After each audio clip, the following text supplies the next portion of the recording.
Assalamualaikum warahmatullahi wabarakatuh. Waalaikumsalam warahmatullahi wabarakatuh. Semangat pagi Sobat Semanggi University. Kembali lagi di acara bedah buku Workshop Surabaya Timur. Kali ini bedah buku dibawakan oleh Bapak Angga Firmansyah ya, Pak Novianto. Firmansyah ya. Andi Firmansyah. Mas Angga Firmansyah. Novianto. sorry, Angga Novianto. Angga Novianto ya. KTP-nya Angga Novianto. Cuma nama panggungnya Angga Firmansyah. Kali ini dibawakan oleh Mas Angga Firmansyah. Saya pembawa acaranya di sini, Vicky, dan didampingi oleh Mas Ibnu Leonardo. Rosario Desvagito. Langsung saja. Tersebut. Oke, langsung saja. Mas Angga, sudah buku apa? Baik, kali ini saya akan bedah buku manajemen barang dagangan dalam bisnis retail. Saya ingin melanjutkan bab yang kemarin, ya, yang pembelian barang dagangan. Pembelian barang dagangan. Iya. Pembelian barang dagangan. Iya, bab 3. Iya, lanjut. Pembelian barang-barang dagangan merupakan aspek penting. Ini dari semua program bisa disebut dengan merchandise dan display. Ya, display. Merchandise, display. Terus kan display ada kayak apa? Layar, iya. Itu kan, iya. Itu kan bisa disebut juga dengan merchandise kita. Kemudian untuk dalam konteks jenis jumlah harga dan di waktu yang tepat telah lama dikenal sebagai hal yang penting dalam program merchandising yang sukses. Proses pembelian barang dan dagangan meliputi proses yang kompleks dan berimplikasi pada banyak hal, antara lain pada penetapan harga, penetapan buffer stock. Kenapa? Penetapan harga dan penetapan Buffer stock. Kalau kita dalam out of stock itu kan dalam persediaan kita mungkin tidak sedikit ya, terus kita akhirnya nggak bisa menjual barang tersebut. Kalau kita out stock. buffer stock, kalau out of stock itu habis lah ya.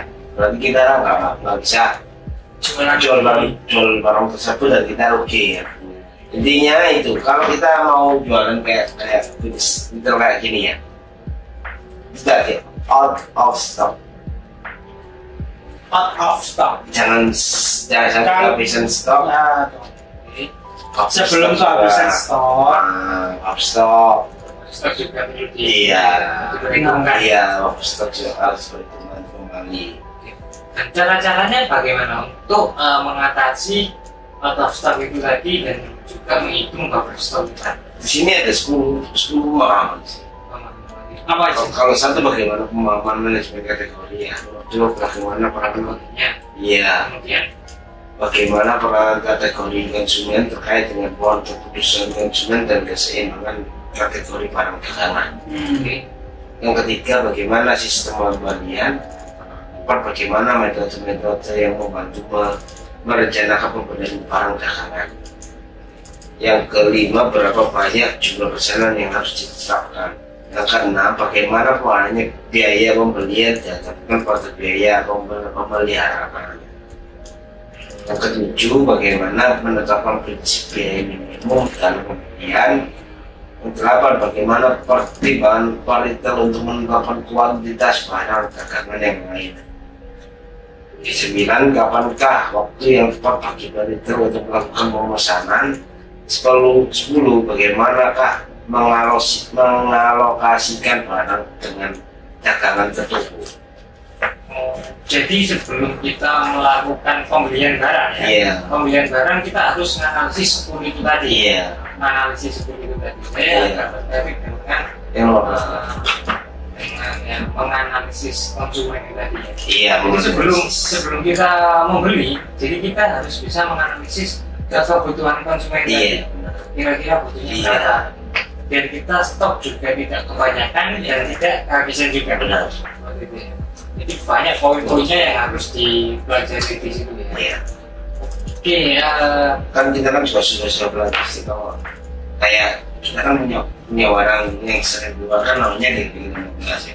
Oke, kalau di sini Ya kan ya. Kalau kayak gue kan DP 15 ya. kira-kira 15 apa? Yang segitu dulu kan kalian yang 10.000. Ya kita kan harus pinter lah, maksudnya harus pinter. Barang ini sering keluar. Cepat keluar. Ya sering keluar ya kan ya. Masa kita PO aja tinggal nunggu barang 10-an ya nggak mungkin. 10 itu sudah lampu merah. 150. Iya, 150 itu bagus. Jadi ketika kita sudah punya pengalaman itu tadi, Iya. akhirnya kita bisa menghitung Pengeluaran. rata-rata konsumen kita ini Belinya per bulan atau per hari? per bulannya itu Berapa? keluar berapa sih? Iya. Jadi bisa menganalisis dari Iya. ketika kita memesan juga kita juga bisa menganalisis kira-kira Iya. barang datangnya itu berapa hari, Iya. ya, barangnya berapa hari. Yang Kemudian kita lihat karena off stock. kemudian ketika barang datang apa aja yang harus dilakukan. Misalnya kalau di sini kan ada bahan thermal ya. Iya. Bahan thermal itu kan harus dijaga. Jadi jangan sampai kena matahari langsung. Jadi perawatannya juga harus dipertimbangkan. Iya, pemeliharaan tadi. Pemeliharaan barang tadi. Jadi selain kita bisa menganalisis pengembalian barang atau stok barang, kita juga harus tahu pengendalian atau perawatan suatu barang, Iya. barang stok kita ini biar tidak terjadi kerusakan. Nah, Cuma harus bisa ngitung juga ya, masalahnya karena di sini ya, contoh di sini ini bahan thermal, ini berapa bulan iya. masanya gitu, Iya benar. berapa bulan masanya. Iya.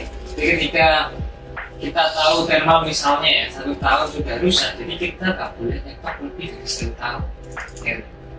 Ketika kita rata-rata di sini ya, kita sudah analisis kebutuhan konsumen kita itu adalah 100 per hari.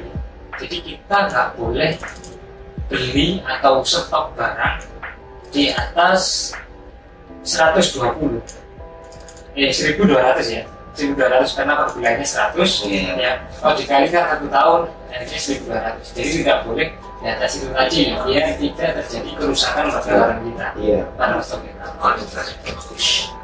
Out of stock. Pak Farston, bukan motor nih. Maksudnya kan lebih jelas lagi itu kita lihat per hari, per bulan, Iya. kita lihat Pengeluaran pengeluarannya barang biar kita tahu keluarnya Iya. barang ini berapa dan kita mau kirimkan ke mana, ke vendornya itu berapa hari, jadinya kita tahu. Kita jadi ya out of stock ya. Jadi 10 elemen itu tadi Iya. yang harus diperhatikan Iya. ketika sebelum membeli barang. Iya. Yang disebutkan Mas Iya. Inu juga tadi adalah kita harus bisa Menganalisa. Iya. menganalisis atau Iya. memahami kebutuhan Iya. kita. Oke, nah, mungkin itu aja ya. Iya, itu aja. Mungkin sesi bedah buku yang dibawakan Mas Angga ini cukup sampai sekian. Kurang lebihnya kita mohon maaf sebesar-besarnya. Wassalamualaikum warahmatullahi wabarakatuh. Waalaikumsalam warahmatullahi wabarakatuh.